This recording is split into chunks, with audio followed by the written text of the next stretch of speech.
All right. On Saturday nights, we have speaker night. We invite anybody that is in AA to come if they would, care to share their experience, strength, and hope with our group. You can speak up to the top of the hour. There is no minimum that you have to speak. If you sounds like something you might be interested in, we're always looking for people to fill in Saturday night. So please let Brad or I know, and we will put you on the calendar. So once Kristen has finished sharing, we will use the hand raise feature that is located down at the bottom of your screen, and we will call on you in the order that your hand is raised. If you have a difficult time finding the little hand, just use your real hands. Okay, so tonight I am so excited to hear Kristen share her story. As her former sponsor, I can't even I don't even have words for her sometimes. I have the privilege of already knowing a lot of her story, and working one-on-one with her, and seeing her through her first 5 months of sobriety was such a gift for me. As much as I hated to lose her, to get a local sponsor, because I'm in Texas and she's in Colorado, I totally get it, but I'm just so grateful for the time that I had with her. Her message is so powerful. She reminds me of like a chia pet. Like she just grows. She just freaking grows. You give her a little seed and she like turns into a sunflower. She has been through such tragedy at an early age, when she was in high school, things that most people probably would not recover from. And she is a living testimony that we all can recover from no matter what we go through. We just have to be willing to do the work. I'm just so proud of her. She is a truly amazing, authentic, and powerful woman. And so with that, I am going to stop and I'm going to go ahead and throw it over to Kristen. Thank you, sister. We appreciate your service tonight. Thank you so much. Thank you for that beautiful introduction. First of all, I want to say I've gained so much from this program, from this community. And it's safe to say that I would not be here today, 6.5 months sober, if it weren't for Brad and Daff. This meeting, which has been my lifeline, it's been my place to come home to. So it's an honor and a privilege to be able to show up for all of you tonight, and I'm grateful for you to be here. So I'll start with that. My story is not unlike many of yours in many ways. I have experienced trauma, I've experienced mental health issues, I've experienced all kinds of heartbreak and pain that life just inevitably brings. It's been a long journey. I'm 37 years old. This is not my first time in AA, but God willing, it's my last. This is my last recovery. So I will just start with my backstory. So yeah, I'm a Colorado native and born and raised in Littleton, Colorado. And Littleton is very much your typical suburban, very white, very much a bubble of existence. And from the outside, my family, I guess, would have looked pretty normal. It wasn't until recently, like in my recovery journey, that I've uprooted a bunch of stuff and I've realized that my family was actually really pretty dysfunctional. And a lot of that plays into my addiction. My father is an alcoholic, so I think there's that hereditary component, obviously. My father is actually, he's an incredible man. He's the definition of the American dream. He immigrated over here from Germany when he was 14 years old. Didn't know English, he self-made man, put himself through school, became a very successful businessman. And my sisters and I, we lacked for nothing growing up. We had an abundance of stuff, but as far as emotional stability with his alcoholism, as many of you can relate to, the consistent inconsistencies of his mood. And then my mother, whom, God bless her, she's a control freak, codependent, who spent her life trying to mitigate his his moods. And keep us all kind of in this smooth order. I am the youngest of 3 girls. So my 2 older sisters are 9 and 7 years older than me. And as the baby of the family, I kind of took on this role. I very much took on this role of people pleasing, like puppet, as I like to say. Everything in my childhood was like this scripted kind of interaction. It was very phony. I knew that when my dad got home from work, I was supposed to be super excited, greet him, I miss you, I love you, and then shut up, leave him alone. He's had a long day, 60 plus hours a week. I've always been a very, very, very emotional, highly sensitive person. And I also learned very early on that my feelings and emotions were really inconvenient to most people around me. I will never forget one example in 3rd grade. So with my 2 older sisters, we got a lot of hand-me-downs. My mom actually made us these really awesome Halloween costumes, but I was going on like my 3rd or 4th year being this stupid clown, and I didn't want to be a clown again. And it wasn't that big of a deal, but I remember trying to get my point across to her, and I said, I don't want to be a clown. Are you a dummy? And you would have thought that I called her Satan himself. The cold shoulder that ensued and getting in trouble, you know, my dad yelling at me because I was being disrespectful, and like, you kind of get the point. That's how it was as far as being safe to express yourself in my house. So I very much took on this role of just being as good as I possibly could, not ruffling any feathers. And I really was a very, very good child. I was a straight A student and very compliant. And I took this on willfully for many, many, many years. And it served me. You know, it was my survival tactic, I guess you could say. So, you know, I kind of took on that role through middle school. Who doesn't hate middle school? You feel so gross. You don't know who you are. I always attracted just shitty friends. Like I remember, I think my fondest memories of my childhood are quite literally being alone by myself, where I could be safe. I've always been perfectly comfortable in my solitude. But I never felt like I could actually be myself.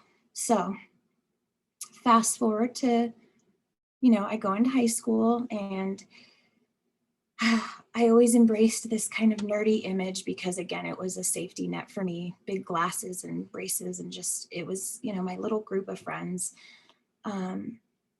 Then my sophomore year of high school, I met this girl who, she came from a different middle school. She was really popular. She had an older brother who was hot and like, he had cool friends, and she introduced me. We just clicked, and I always felt like, why does she like me? Like, but she did, and we were besties. Like, she introduced me to this whole different arena of socialization. And I feel like I have to say, this was in 1999, so it was the year of like Britney Spears, where everything changed for like teenage girls, like crop tops and self-tanner and like lip gloss. And I went from being this super reserved, nerdy girl to like, I kind of like feeling cute and pretty. And what do you know, like, I'm kind of interested in boys, and like the attention that I was getting, it was this whole different dynamic than I was used to. And the first time I drank alcohol was at this girl's house. I was 15, and long story short, there was a bunch of cool guys there, cool kids, and they had a handle of vodka, and they passed it around, and several gulps in, like, that warm buzz that just took over my whole body, that it was the first time I ever felt like free. And I know I was a hot mess. I was a total spaz. Like, I didn't care. I was not insecure. It was the first time truly that I was like, I just feel like just free. And that the writing was on the wall there for me, because I know a lot of people's first time drinking, it's a total shit show, but that was me every time. So it's just funny to look back on from 15 years old. It was just how it was going to be. Needless to say, my priorities shifted very much in my sophomore year of high school. And I went from being an honor roll student and just a really quiet, shy girl to someone who decided she liked to party. My grades slipped significantly. I was like a D student and dropping. My parents found me with cigarettes, and I pierced my tongue and my belly button, and I was just totally acting out of character for myself. Things at home were tumultuous, and my parents decided that they were going to send me to a disciplinary camp that summer in Oklahoma for a week. And it was called Eagle University, and that's where I would learn to fly with the eagles and not hang with the turkeys, and they were going to get me back in order and then send me to a small private school the next year. Again, every day at home was just stressful, fighting. I really didn't care, to be honest. At that point, I was kind of like, screw you, I'm just going to keep doing what I'm doing. And on April 20th of 1999, my mom dropped me off at school, and it was just like any other day. We got in a fight in the car on the way to school, and I said, I hate you, and I slammed the door. The first half of my day at school was totally normal. I went to my lunch. My school was Columbine High School, which I'm sure many of you have heard of. And that day was one of the first and most tragic school shootings in history. So I was on my lunch break, and I remember the janitors yelling, "Everyone get under your tables." As I looked back towards the cafeteria, I could see students dropping, like if you're at a football game and you see people doing the wave. No idea what was going on. Drop under the table. Somebody's yelling, "Kosovo's bombing us." And I'm thinking, okay, I'm not like up to date on world news, but I know I saw those videos of kids back in the day who would like hide under their tables and do bomb drills. So I'm thinking, are we just going to are we going to war? Like, what's happening? What's going on? And then all of a sudden, the two gunmen came in, and that's when we heard gunshots. My table was at the front of the cafeteria, so I was very fortunate that I was able to escape at like the front of the herd of elephants of kids. No idea what we were running from. Needless to say, the trauma of that experience and having to bury friends, children that I grew up with, and my friend's cousin, it was horrible. It changed the trajectory of our lives forever. And although the community offered a lot of counseling and they tried their best, we were so young and innocent, we didn't know how to handle that kind of impact.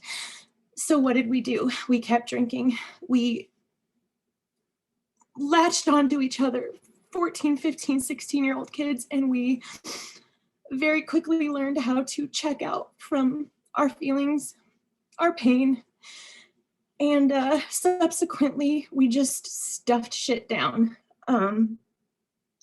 The losses of life that happened that day have transcended time. It's so sad. The number of former classmates of mine that I know for a fact have struggled with addiction as a result of unhealed trauma. And I've literally referred to us as a group of living dead, because so many of us who quite literally are just dead inside, going through the motions and numbing ourselves. And there have been subsequent accidental overdoses, suicides. I mean, I'm not trying to be morbid, but it's just the reality of something massive like that. Trauma is trauma, and any trauma that we don't deal with is inevitably going to surface and manifest in one way or another. And it really isn't until, honestly, like the last 6 months that I've actually dealt with this elephant that's been sitting in my soul for the last 22 years. So it all makes sense. So I've got the family history, and then I've got this trauma. I ended up going to the disciplinary camp. I came back, I went to the private school, I got myself in order, and then my parents let me go back to Columbine my senior year to graduate because it was decided that I wasn't going to college. I was not college material. My dad, I quote, says, "I'm not paying for you to go do cake stands so you can get a trade or you can get a job, but you're not going to school on my dime." And so he suggested a cosmetology school. He's like, "You're girly, you like hair and makeup, why not?" And off I went, and the joke's on all of us because hairstylists are a different breed. They liked to party more than I had no idea what I was getting into, needless to say. And as a young adult making that kind of money and disposable income, my 20s were just spent carelessly. I had all my bills go to collections. I could barely pay my rent, but I partied like a rock star. So continued to drown myself and numb all my things. And my first boyfriend at 19, we spent several years together and then inevitably moved to Lake Tahoe for fun. And that was just another perfect circumstance, a party, resort town. It was expensive, so we decided to move to Oregon where he grew up. And we lived on 110 acres in the middle of nowhere on the property in a trailer where his mom and stepdad lived, and we were going to get ourselves in order and save money and then figure out what we were going to do from there. That is when I learned to drink secretly. Up until that point, it was always with friends. Somebody was always available and ready to go get drunk at breakfast, lunch, or dinner. It was never until this time in my life that I saw my alcoholism under a different microscope. And I realized, okay, like I kind of always knew I went from 0 to 100 and I was always the sloppiest friend and I was always the one causing the drama, losing my phone, losing my dignity. Now I was learning to just do it alone, and it felt super icky, but it also felt safer for me. I didn't have to answer to other people. I didn't have to worry about what I said because I wasn't with anyone. I didn't even have cell phone service in this trailer out in the middle of nowhere. And I was fucking depressed and lonely. And so I drank. And it wasn't until my ex found my hidden stash. Ironically, his mother was several years into recovery at that point in time. And they kind of had an intervention with me. And I knew that it was an ultimatum, and I knew that it was probably best for me, but I didn't totally do it for myself. I did it to appease him. I did it to appease her. But needless to say, I went to AA, and that was my first experience with recovery. And I dove in head first, and it worked. And I was able to get a year of sobriety. And I decided I missed Colorado and Denver and my friends and family. So I moved back. And I was able to get 6 more months, so a year and a half total, before I fell off the wagon. I quit going to meetings. I quit working the steps. And I very much chose to go back to a life that brought me nothing but misery. It's always worse. We all know that. It's always worse. And my ex and I broke up. Those last few years of my 20s were absolute hell, like the worst, darkest days of my life as a youngish, single woman stuck in addiction. The people, places, and things that I subjected myself to countless times, waking up from a blackout in an alley, like strange people in my house, strange people in my bed, like, at that point I could have cared less whether I lived or died. I was never suicidal, but I was certainly so far from loving myself. And then I met my husband, and he was the first man who hung out and stuck around. He didn't just come over a few times and leave. And I couldn't believe, I think he likes me. I think he really must like me. About 5 months later, I got pregnant with my son. And so off we went into this journey of adulthood. And I remember thinking, this is your out. This is your free pass. Like, you can have a clean slate, everything before, all of the shame and all of the guilt, all the self-hatred. Now you can be a mom, you can be a wife, you can start over. And I was so excited. Didn't think about drinking once my whole pregnancy. Even after the fact, I remember my husband brought home beer like as a celebration. And I'm like, what are you, crazy? Like, I'm not gonna drink. Well, my son became colicky and he would cry for hours like clockwork every night for like 8 weeks. And I asked for some wine, and the one glass turned into a bottle, and it became a routine where I would rock my crying baby and I would get drunk, and off we went.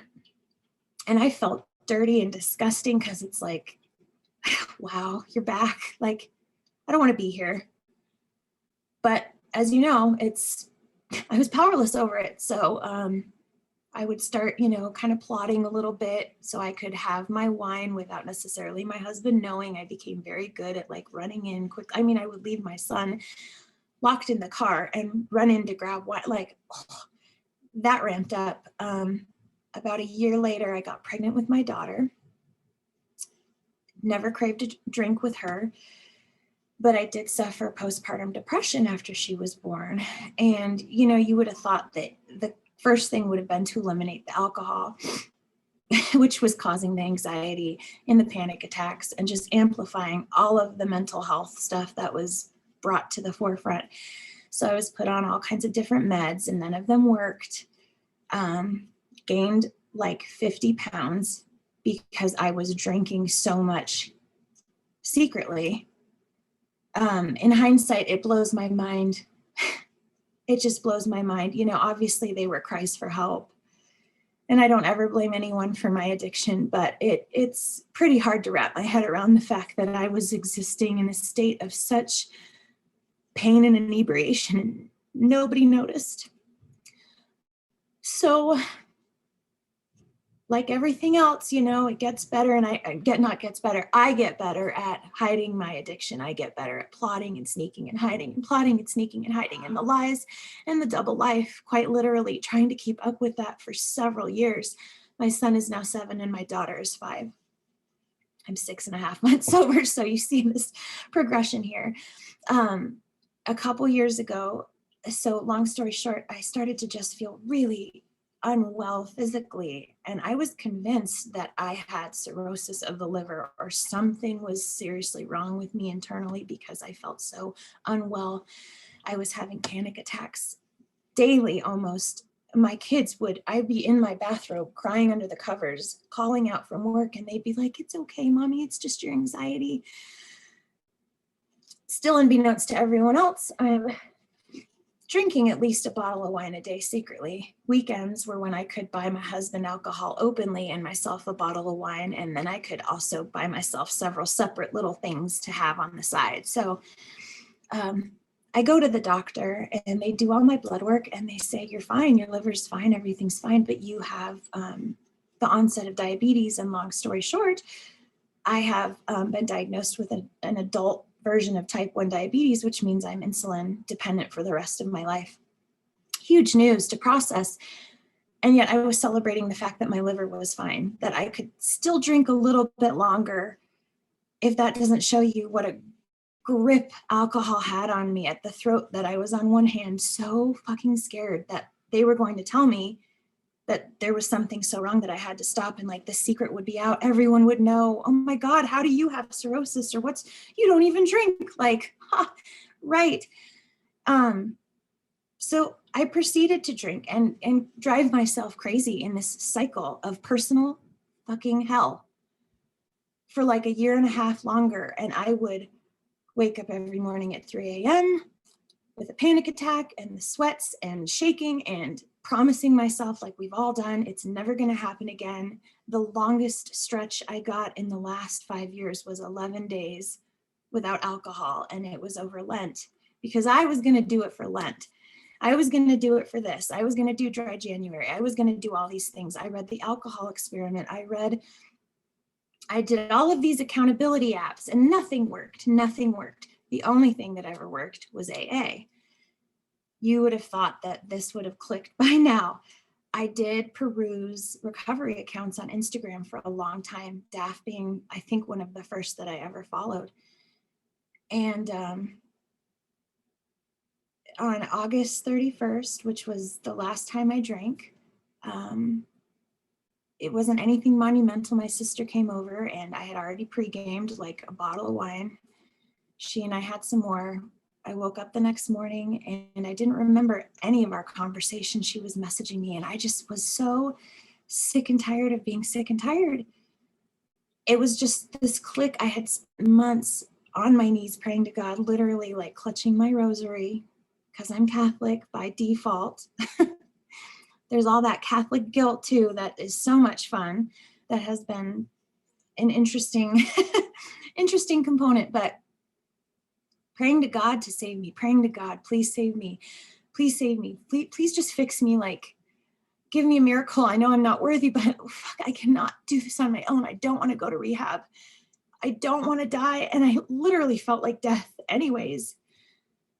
That morning I woke up and I got on Instagram and I saw one of Daph's posts and I was like, what? Like, duh. AA, like you have to go back to AA. You have to go back. You have to go home. And I did, and I've literally not stopped. And now here I am, 6.5 months. It's proof that it works. I have friends that have done it on free will, and I admire them. I know that you can do it so many different ways. But for me, AA is the only way. And the tools that have been available to me and the healing and the growth, like even my idea of my higher power and God, because I was praying so hard to this outside God to fix me, to save me, to give me a miracle. And what I've realized, as cliche as this sounds, like it's all within me. God, my higher power, whatever you want to call him, source, like if we're made in the image and likeness of something greater, we have it. It's in us.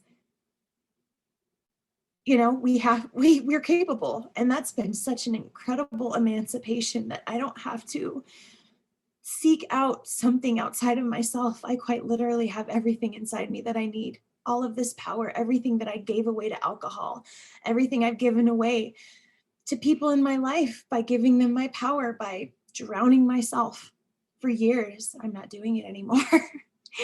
Those days are over. And AA has given me the tools to have a life that is sustainable, that is healthy and happy. And it's beautiful.